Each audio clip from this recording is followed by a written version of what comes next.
एक बार भगवान विष्णु जी शेषनाग पर बैठे बैठे बोर हो गए और उन्होंने धरती पर घूमने का विचार मन में किया। वैसे भी कई साल बीत गए थे। धरती पर आए और वह अपनी यात्रा की तैयारी में लग गए। स्वामी को तैयार होता देख लक्ष्मी माँ ने पूछा, आज सुबह सुबह कहाँ जाने का तैयारी हो रहा है? विष्णु जी ने कहा, हे लक्ष्मी, मैं धरती पर घूमने जा रहा हूँ। तो कुछ सोचकर लक्ष्मी जी ने कहा, हे देव, मैं भी आपके साथ चल सकती हूँ। विष्णु जी ने 2 पल सोचा और बोला कि तुम एक शर्त पर मेरे साथ चल सकते हो। तुम धरती पर पहुंचकर उत्तर दिशा की ओर बिल्कुल मत देखना।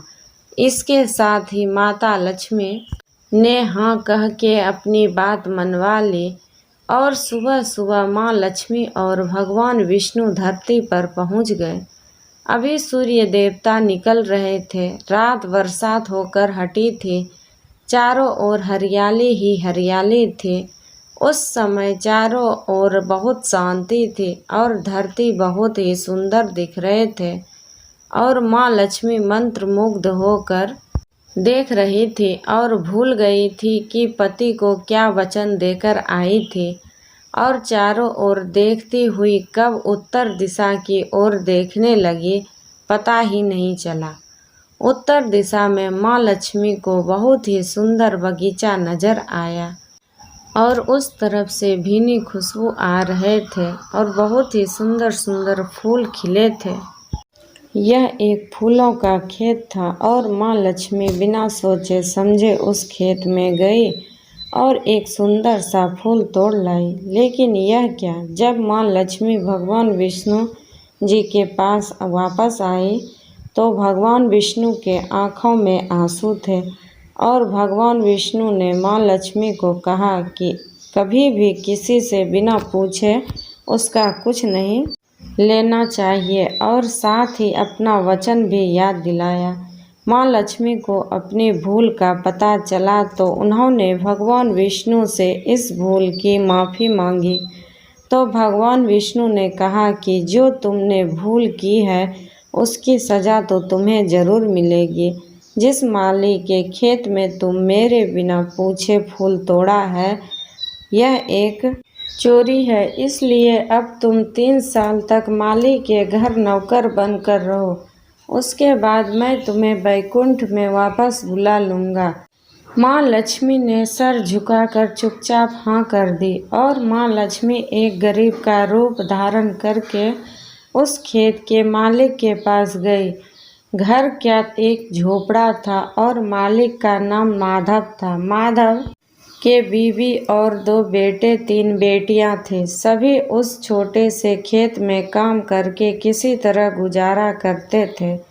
माँ लक्ष्मी जब एक साधारण और गरीब औरत बनकर जब माधव के झोपड़े पर गई तो माधव ने पूछा, बहन तुम कौन हो और इस समय तुम्हें क्या चाहिए? तब माँ लक्ष्मी ने कहा, मैं एक गरीब औरत हूँ।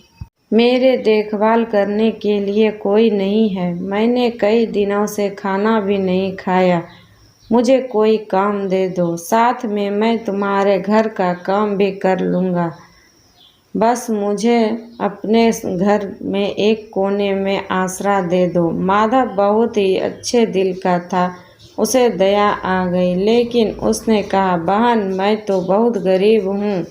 मेरी कमाई से मेरे घर का खर्च बहुत ही मुश्किल से चलता है। लेकिन मेरे 3 की जगह 4 बेटियां होती तो भी किसी तरह गुजारा चल जाता। अगर तुम मेरी बेटी बनकर जैसा रूखा सूखा मैं खाती हूँ उस तरह खाकर अगर खुश रह सकती है तो अंदर आ जाओ। माधव ने माँ लक्ष्मी को अपने झोपड़े में शरण दे दी और माँ लक्ष्मी 3 साल तक उस झोपड़े में नौकरानी बनकर रही। जिस दिन माँ लक्ष्मी माधव के घर आई थी उसके दूसरे दिन उसको इतना आमदनी हुआ कि उसने शाम को एक गाय खरीद लिया। फिर धीरे धीरे बहुत सारे ज़मीन खरीद लिए और सबके अच्छे अच्छे कपड़ा भी बनवा लिया और पक्का घर भी बनवा लिया। बेटियों और बीवी के लिए गहने भी बनवा लिए। तब तक मकान बहुत बड़ा बनवा लिया था। माधव हमेशा सोचता था कि मुझे यह सब इस महिला के आने के बाद मिला है। यह बेटी के रूप में मेरे घर की किस्मत आ गई है। 2-3 साल बीत गए थे, लेकिन माँ लक्ष्मी अब भी खेतों में और घरों में काम कर रहे थे। एक दिन माधव जब अपने खेतों से काम करके घर आया तो उसने अपने द्वार पर देवी स्वरूप एक औरत को गहने से लदा हुआ देखा। ध्यान से देखा तो देखकर समझ गए, अरे यह तो मेरी मुँह बोली छोटी बेटी है।